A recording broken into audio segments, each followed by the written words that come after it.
Alright, hello all you crazy people out there, this is Dragonite, and welcome back to the Harvest December demo. So, it's time to start failing at reading, let's go! I knew Yuki came from a powerful family, but I do admit I had probably underestimated the influence of the Tawada clan. Awesome, I got through one sentence without, dying. It was 5th period, the class right after lunch, when we were all generally feeling a bit lazy with our stomachs full and weren't paying much attention. Oh boy, do I know that feeling. I, as usual, was listening to the droning of our math teacher with an unbiased interest.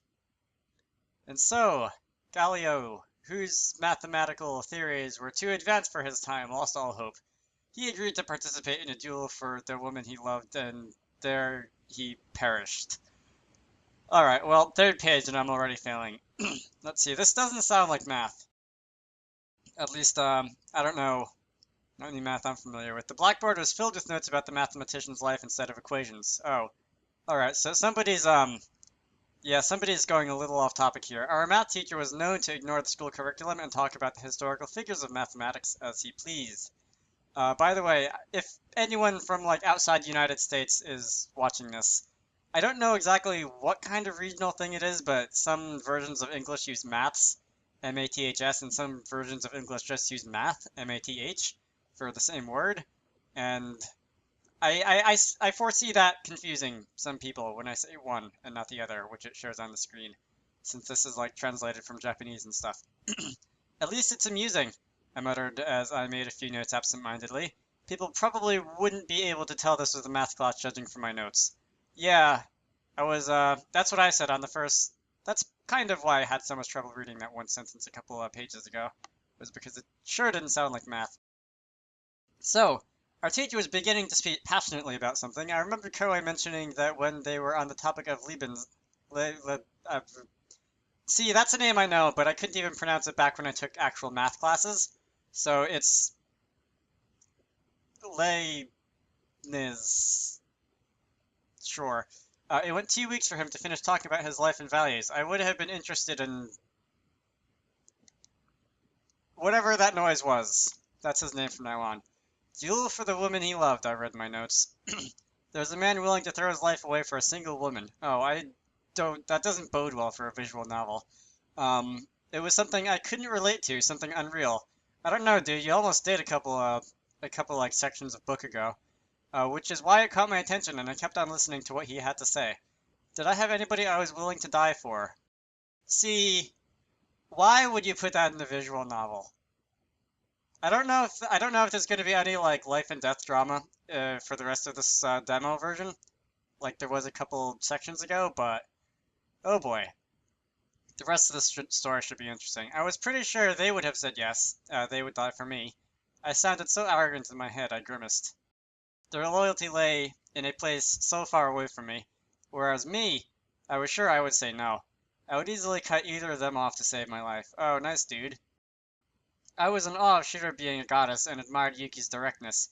It was enough to keep me interested, but not enough for me to make a decision or a sacrifice. And there wasn't a need for one so far. Yeah, you say that. And oh boy. If I choose either of them, the reality of it just being that, jumping, would impact me. So I didn't. I stayed suspended between both of them. Was this a mistake? No, it was not a mistake. It was snowing heavily outside the window. The clock above the blackboard struck 1:30. There was a knock on the door. It caught everybody's attention. Principal, is there anything you need? Door slid open. Baldy, otherwise known as our school principal, came out from his position behind the door. Is Masaki Kono there? Then a young woman in a kimono, Mashiro Tawada, stepped into the classroom. Uh-oh. The math teacher fell backwards. Mashiro Tawada stepped up to the lectern as if it was the most natural thing to do, and rested her palms on its surface. She scoured the room with the look of a woman who is used to standing above everybody else, and who is used to standing above everybody and everyone and everything. Close enough. And I instantly disliked her. Perfect. Everybody kept their silence, and I assume distance, frozen in their seats. Well, maybe not the people in the front of the room. Nobody could grasp the situation. Anybody? Mashiro smiled softly at the classroom. As if her smile brought them back to life, one by one the students began to relax and turned to look at me. So, it's you. Nishiro eyed me with a smile still plastered on her face. I was now the center of attention. I simply stared back at her. Her eyes narrowed into small slits, and she seemed satisfied with what she saw. I didn't like it. I wouldn't either. She was the spitting image of Yuki matured. It was exhausting just to face her, for she had a way of stripping your defenses, exposing your vulnerabilities just by a look. I thought she was the perfected version of what Yuki's cool, hardened exterior was to become. Don't you know it's impolite to stare? Water time. I actually haven't done this in a couple days, weeks, whatever now, and I have forgotten exactly how much water bottle I went through the last time. Anyway, I kept quiet. I could see Koei turn to look at me worriedly from the corner of my eye. I just kept on glaring at Mashiro Tawada. Slowly, a murmur began to spread through the classroom. I really need to slow down. That would really help. What does he think he's doing, glaring at Tawada woman? Doesn't he know the consequences? All the students had turned pale. How does Kono not keep his cool like that? You obviously dislike me, Mashiro said as she walked towards me. She stopped at my side. It's quite obvious who has the upper hand, I said to myself. How much power did the Tawada woman have?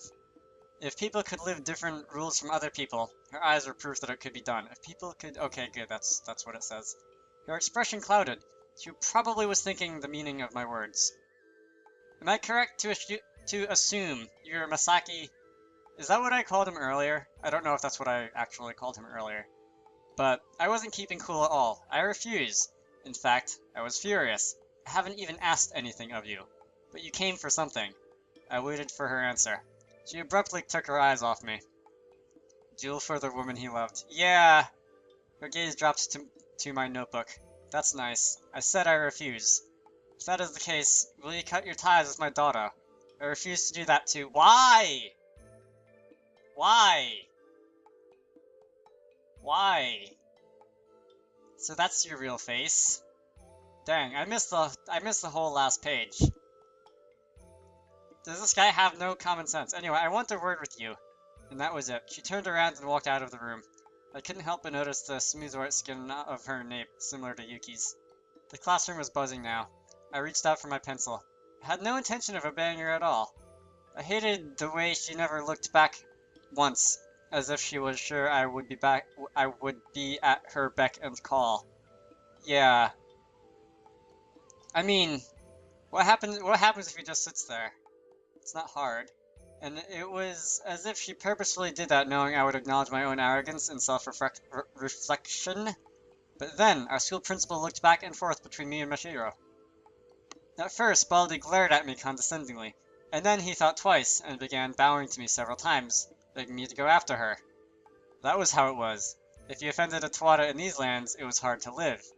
I remembered the blurb about the school receiving large donations from Tawada. I don't like this one bit, I muttered. I stood up from my seat. Well, I guess that's what happens if you just sit there. The class gasped like audiences of a sitcom. I disliked Yuki's mother, but I disliked putting people that had nothing to do with my relationship with Yuki in trouble too. Like the school principal, he is saying. I was sure I wasn't going to return to school. After, Steam just popped up a thing on my computer. Go away, Steam. I was sure I wasn't going to return to school after whatever was awaiting me, so I began to pack my bag.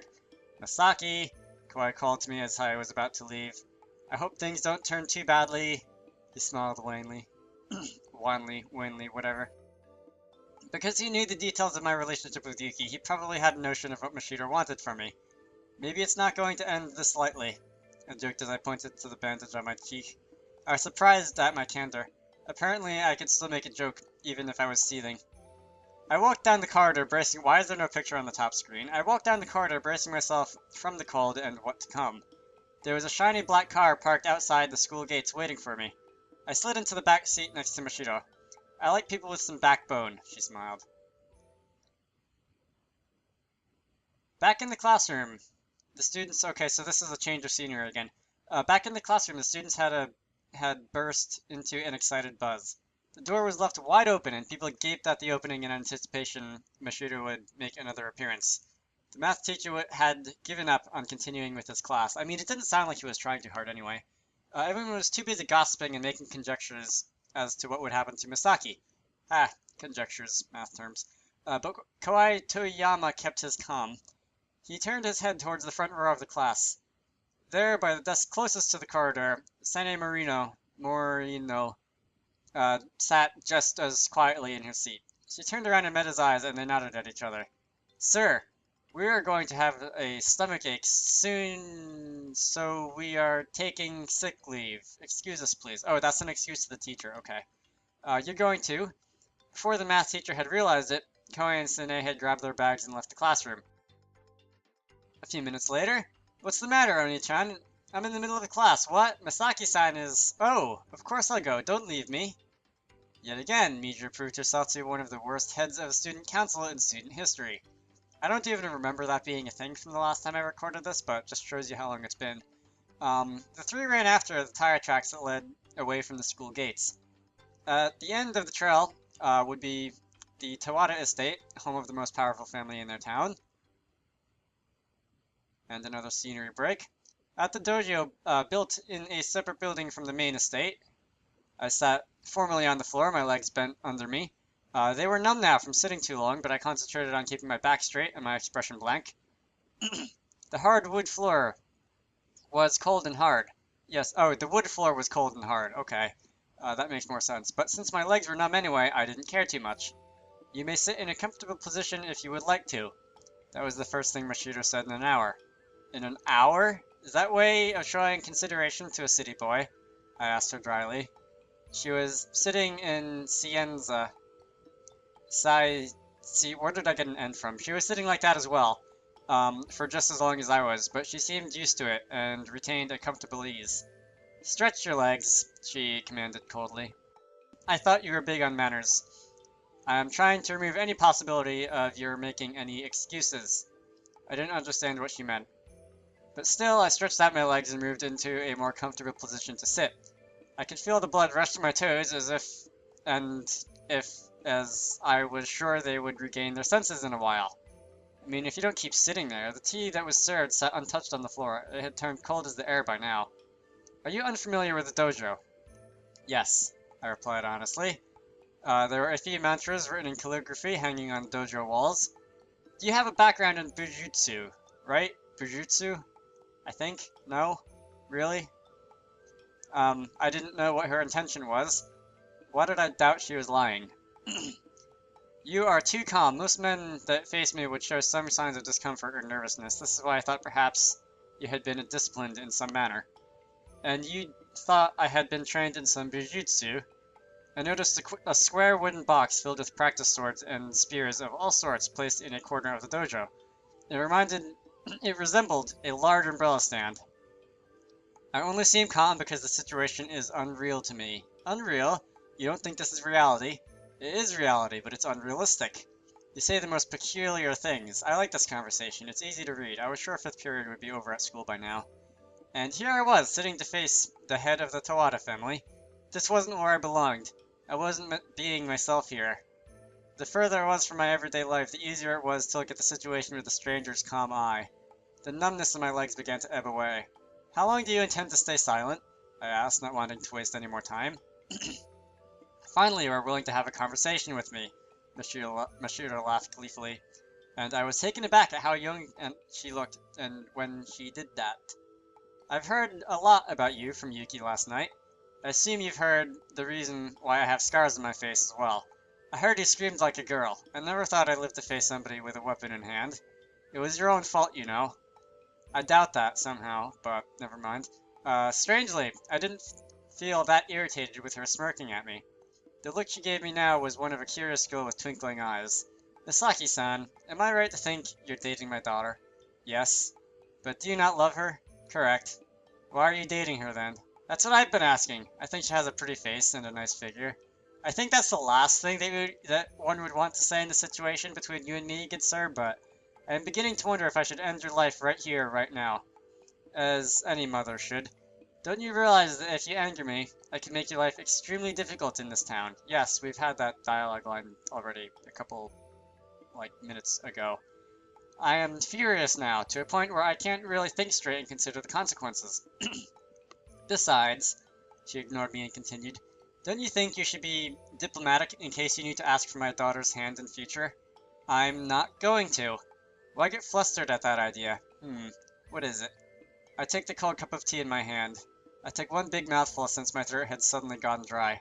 Aren't you interested in making a baby with Yuki? I've stated my position on this already. Yeah? No? My, aren't you an easy one to tease? A servant quickly came to wipe the floor and then retired. I was being tested, studied, assessed by Mashido, and I hated it. I'm leaving. Oh, she's home. Mother! I heard a familiar voice coming up from behind me as I stood up. Yuki. Yuki stormed into the dojo, panting hard. She was wet from the snow and looked flushed, but didn't seem to notice the state she was in. How in the world do you manage to move so fast in that kimono? Kawai cried as he followed suit, panting hard with Mijo by his side. Sune came after, but she seemed put together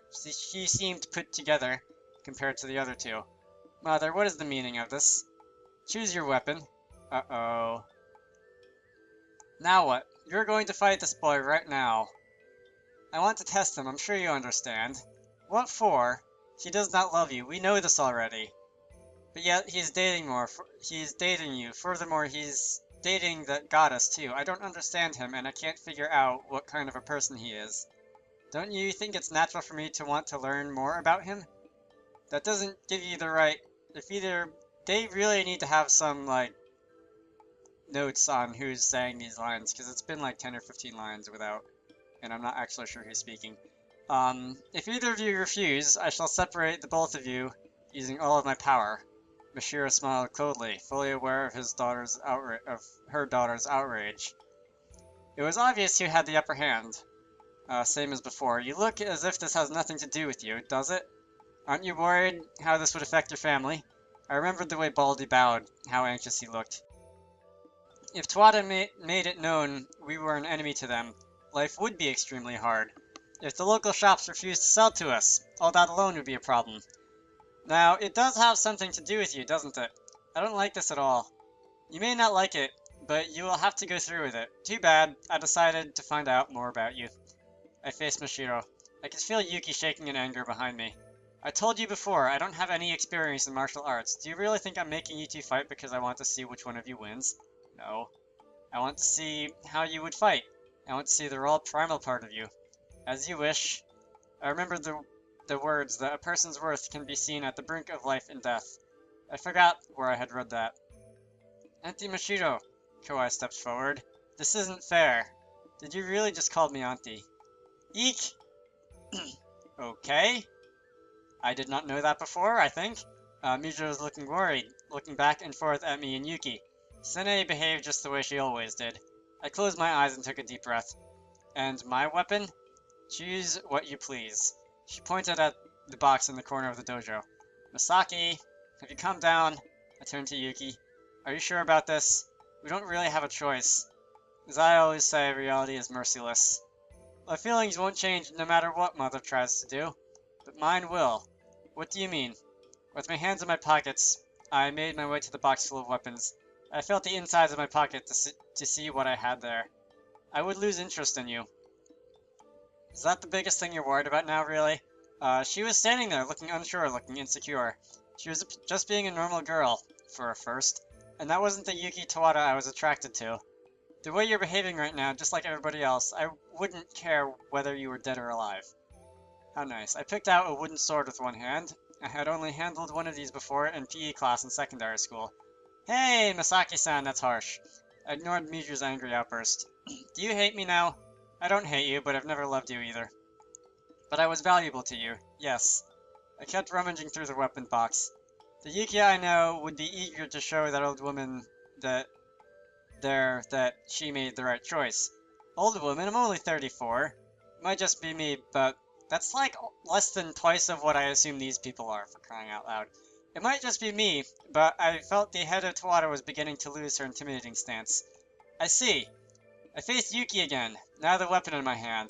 I need to prove my worth. Yuki was looking feral now. How careless of me. had almost forgotten I was a Tawadu woman. And with that, I think I should probably end this video here. So, in the next part, I assume that I'll figure out what's going on here. My name is Dragonite. I hope you all enjoyed that. I was hoping that there would be like a chapter break or something like that, but there wasn't. And I will see you all later.